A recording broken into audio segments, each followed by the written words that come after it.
11월 27일 금요일 정리브리핑을 시작하겠습니다. 오늘 0시 기준 국내 발생 환자는 525명입니다. 수도권의 환자는 337명이고 그 외 비수도권 지역은 188명입니다. 어제 한 분의 환자가 사망하셨습니다. 고인의 명복을 빌고 유가족분께는 심심한 위로의 말씀을 전합니다. 코로나19의 세 번째 유행이 수도권을 중심으로 빠르게 확산되며 전국적으로 전파되는 양상이 계속되고 있습니다. 오늘 0시까지를 기준으로 지난 한 주간의 국내 하루 평균 환자는 382.4명입니다. 이 중 수도권이 전체 약 71%인 271명으로 수도권의 감염 확산이 환자 증가의 주된 원인으로 작용하고 있습니다.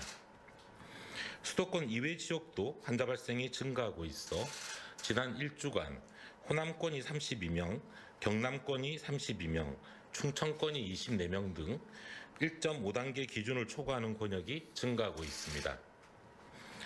수도권은 거리두기 2단계, 이외 광주 호남권 전체와 부산 경남권, 강원권 일부에 대해 거리두기 1.5단계가 적용되고 있습니다. 정부는 오늘 중대본에서 수도권과 각 권역의 거리두기 조치를 좀 더 강화할 필요성과 구체적인 방안에 대해 논의하였으며 이 사안에 대하여 지방정부와 각계 전문가 등의 의견을 추가 수렴하여 조속한 시일 내에 결정할 예정입니다. 오늘로 수도권에서 거리두기 2단계를 시행한 지 나흘째가 되는 날입니다. 거리두기 격상에 따라 방역당국이 요청드리는 조치를 성실히 이행하여 주시고 계신 지역 주민들께 깊이 감사드립니다. 특히 거리두기 2단계는 생업의 많은 어려움을 가져올 광범위한 조치가 수반된다는 점에서 소상공인, 자영업자분들의 협력에 양해의 말씀을 전합니다.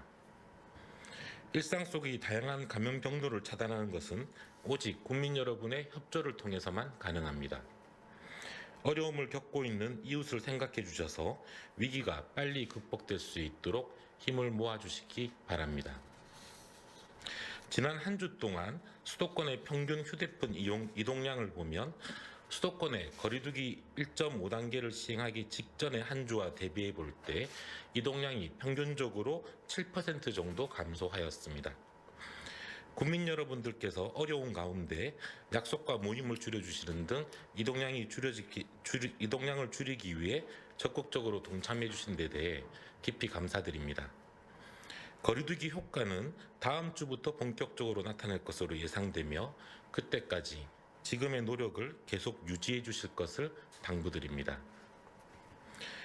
11월 27일 현재 위중증 환자는 77명이고 60세 이상 고령 환자는 20% 내외 정도를 유지하고 있습니다. 현재 가용 가능한 중환자 병상 여유는 100병상으로 아직까지 중환자 치료에 차질은 없는 편입니다. 그러나 현재와 같은 증가 추세가 2주 이상 지속된다면 중환자 치료에 차질이 발생할 수 있습니다. 정부는 중환자실을 추가로 확충하는 한편 중증도, 재원기간 등의 적절성을 평가하여 중환자실 운영을 보다 효율화하는 방안을 추진하고 있습니다. 그러나 현재의 환자 증가 추세를 반전시키는 것이 무엇보다 중요하며 이를 위해 국민 여러분들께서 적극 도와주시기 바랍니다. 생활치료센터는 현재 14개소 약 3천여 명 정원에 1,600여 명이 입소하여 가동률은 54% 수준입니다. 아직 여유는 있으나 계속적으로 가동률이 증가할 것으로 예상되는 것만큼 확충 노력을 계속 기울이고 있습니다. 확충 현황에 대해 말씀드리겠습니다. 호남권 권역의 생활치료센터를 지난 25일 개소하고 운영을 시작하였으며 이에 따라 현재 운영 중인 권역 생활치료센터는 총 3개소입니다. 경남권은 11월 30일 개소를 목표로 준비 중이고 경북권은 현재 협의를 진행하고 있습니다. 또한 수도권의 환자가 지속 증가하여 타 권역센터에 분산하여 치료하는 것도 함께 진행되고 있습니다. 경기도는 어제 자체 생활치료센터를 1개소 235명 규모로 확충하였고 서울시도 오늘 1개소 106명 규모를 확충할 예정입니다.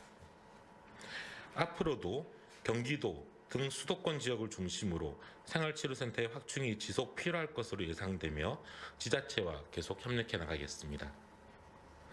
최근 군 내에서 환자 증가에 따른 군 방역 조치 강화에 대해 말씀드리겠습니다. 군의 경우 단체 생활 특성상 지역사회에서의 감염이 다시 전파되는 부대 내 2차, 3차 감염이 대부분을 차지합니다. 이에 부대 관리를 강화하여 장병 휴가는 오늘부로 잠정 중지하고 외출 또한 통제할 예정입니다. 이와 함께 침상형 생활관에 머무는 장병에 대해서는 마스크를 추가적으로 보급할 계획입니다. 간부의 경우에도 일과 후 숙소에 대기하도록 하고 회식과 사적 모임은 연기하거나 취소하도록 하였습니다.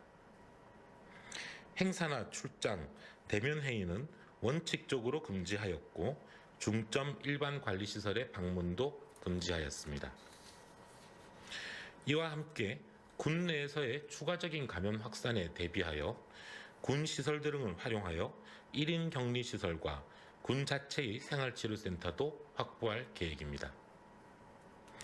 사회복지시설에 대한 방역, 안전, 종합점검 실시 계획에 대해 말씀드리겠습니다.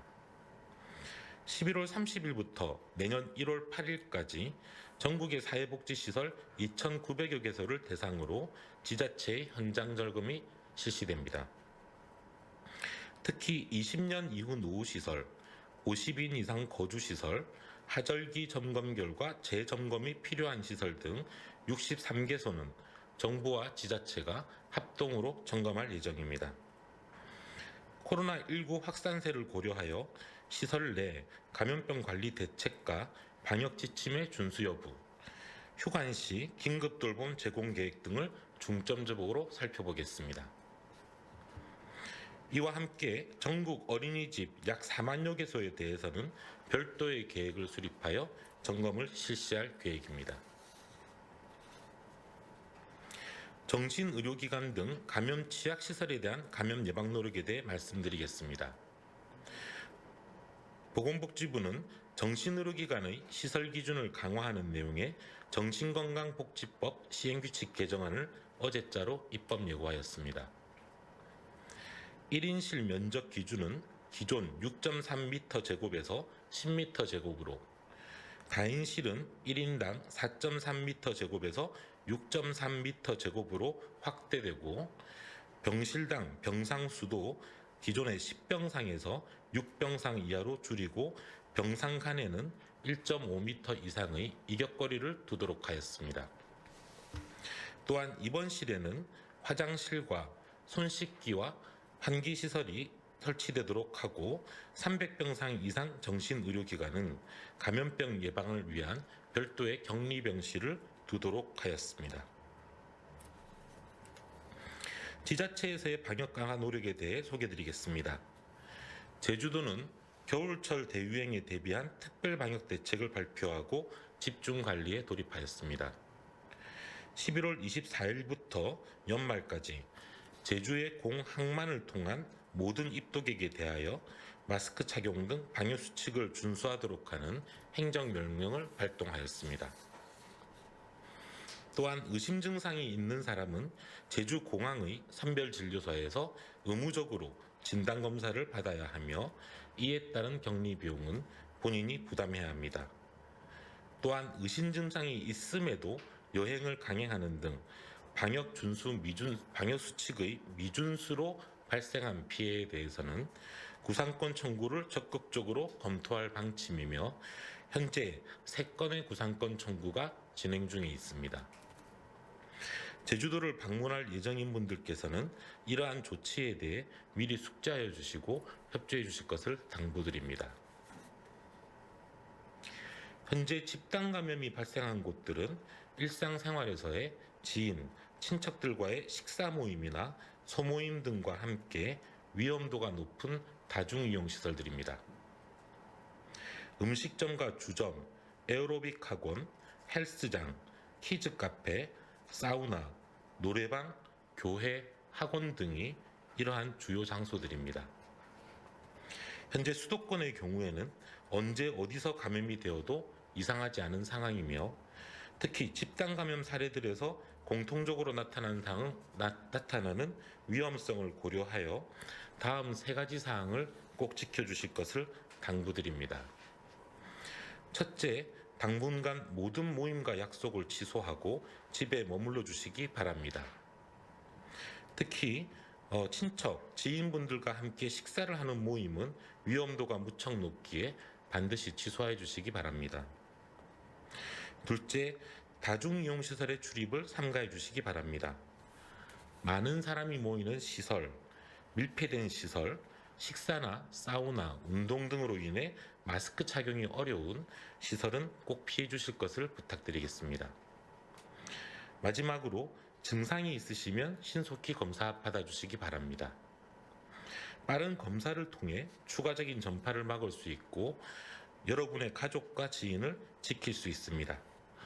특히 활동성이 큰 청장년층의 감염이 증가하고 있어 연쇄적인 감염이 잦아지고 있는 만큼 젊은 세대들께서는 조금의 의심 증상이라도 있는 경우 적극적으로 검사를 받아주시기 바랍니다. 수능이 일주일도 채 남지 않았습니다. 학생들의 오랜 노력이 안전하게 마무리될 수 있도록 그 전까지 최대한 감염 확산을 줄일 수 있도록 힘을 모아주시기 바랍니다. 또한 수험생분들께서는 수능 전까지 학원이나 교습소, 다중이용시설의 이용을 자제하시고 각별하게 주의해 주실 것을 부탁드리겠습니다. 마지막으로 주말을 맞아 종교활동과 약속 모임 등이 있으신 분들은 이를 최소화하거나 혹은 취소해 주실 것을 다시 한번 당부드립니다. 감사합니다. 네, 다음으로 고득영 보건복지부 인구정책실장이 코로나19 시대 지속 가능한 돌봄 체계에 대해 설명하겠습니다.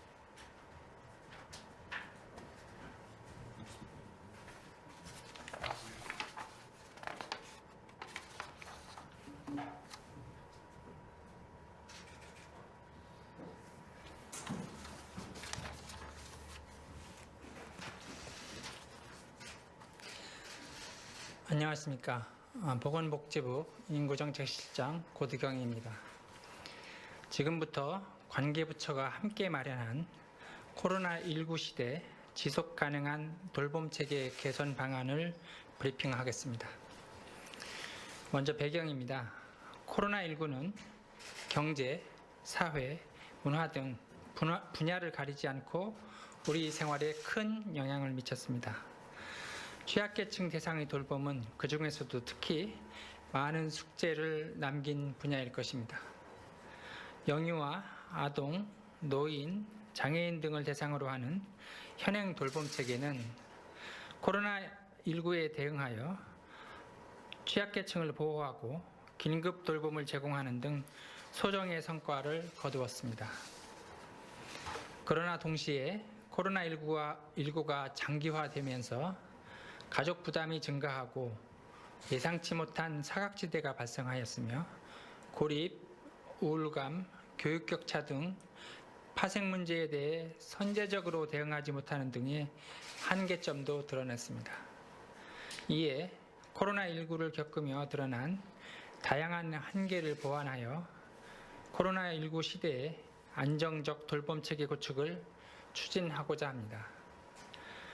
주요 내용입니다. 이번 코로나19 돌봄 대책의 주요 내용은 크게 3가지로 요약할 수 있습니다. 첫째, 코로나19 장기화에 대비하여 지속 가능한 돌봄 체계로 재정비합니다. 둘째, 아동, 노인, 장애인 등 돌봄 대상자별로 재가 비대면 서비스를 다양화합니다. 셋째, 가정 돌봄을 지원하고 아동 학대에 대한 대응을 강화합니다. 각각의 내용에 대해서 구체적으로 말씀드리겠습니다. 먼저 코로나19 시대 돌봄 체계 재정비입니다. 첫째로 돌봄 시설별, 지역별 정밀 방역으로 코로나19에 대응하겠습니다. 철저한 방역하에 서비스를 정상 제공하는 것을 원칙으로 하며 사회적 거리두기 3단계 이전에는 최대한 시설을 운영하고 3단계에서는 운영을 중지하되 긴급 돌봄을 제공합니다. 시설별 맞춤형 지침을 마련하는 한편 위험도를 종합적으로 평가하여 시설별, 지역별 맞춤 대응 체계를 구축하겠습니다. 둘째, 감염 격리에 따른 상황별 대응 체계를 구축하겠습니다.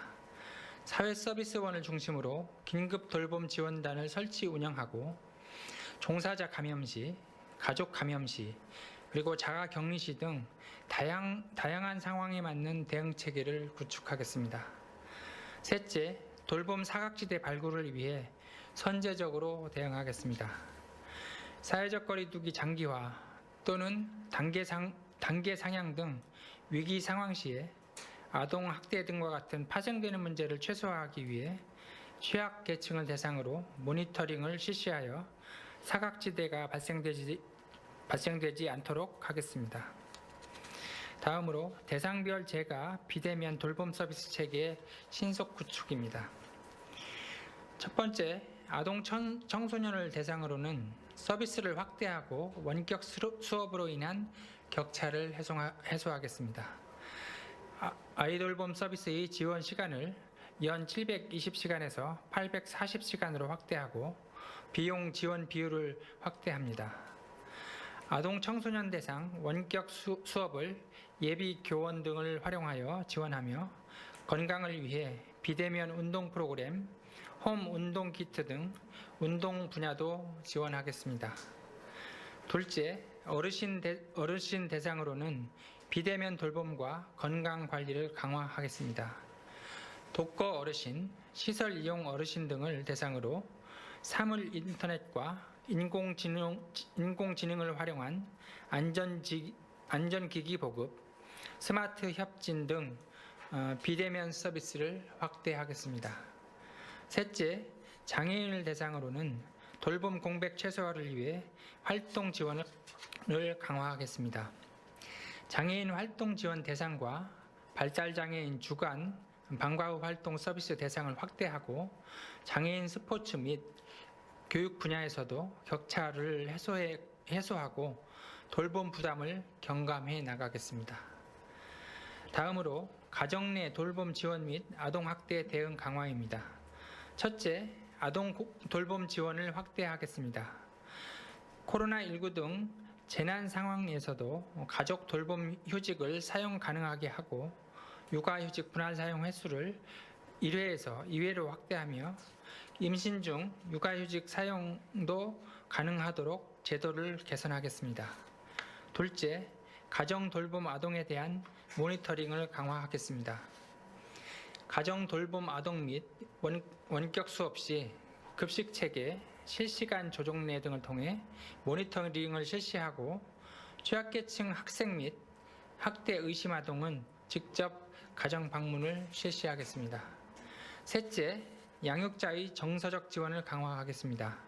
육아종합지원센터, 건강가정지원센터 등을 통해 부모 교육을 활성화하고 코로나19로 인한 스트레스 우울증에 대해서도 코로나19 심리지원단을 통해 심리지원과 심층 상담, 관계기관 연계 등을 실시하겠습니다. 향후 계획입니다. 정부는 향후 돌봄 시설별 특성을 고려한 세부 지침을 마련하고 지자체별로 사회복지시설 운영 유지 계획 및 긴급 상황에 대응한 돌봄 대응 체계를 마련하도록 지원할 계획입니다. 코로나19 시대의 지속 가능한 돌봄 체계 구축을 통해 취약계층이 위기 상황에서도 적절한 돌봄 서비스를 제공받을 수 있도록 노력하겠습니다. 이를 위해 관계부처, 지자체 등과의 협업을 강화해 나가겠습니다. 감사합니다. 네, 지금부터 질의응답 시간을 가지겠습니다. 배석자분들은 단상 위로 올라와 주시기 바랍니다. 브리핑은 사회적 거리두기 실행으로 인해 온라인으로 진행되고 있습니다. 기자분들이 온라인으로 전달한 질문에 대해 답하는 순서로 진행됩니다.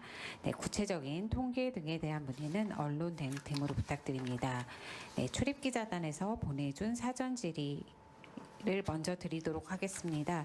다만 사회적 거리두기와 관련된 질의